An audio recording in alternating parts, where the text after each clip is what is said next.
Drejtoria vendore e Policisë Korçë vijon kontrollet intensive në kuadër të sigurisë rrugore dhe parandalimit të shkeljeve që rrezikojnë jetën në trafik.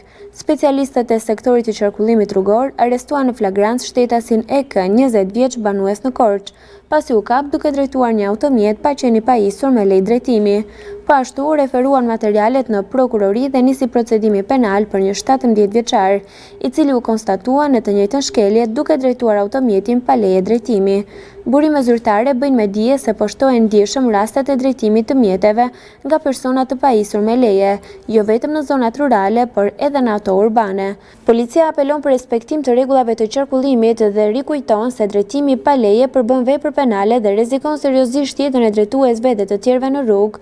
Kontrolli do të vijojë pa ndërprerje në të gjithë qarkun, në veçanti në zonat rurale ku rastet janë më të shumta, përfshi këtu edhe rastet e drejtimit të mjeteve bujqësore pa qenë të pajisur me lejë drejtimi.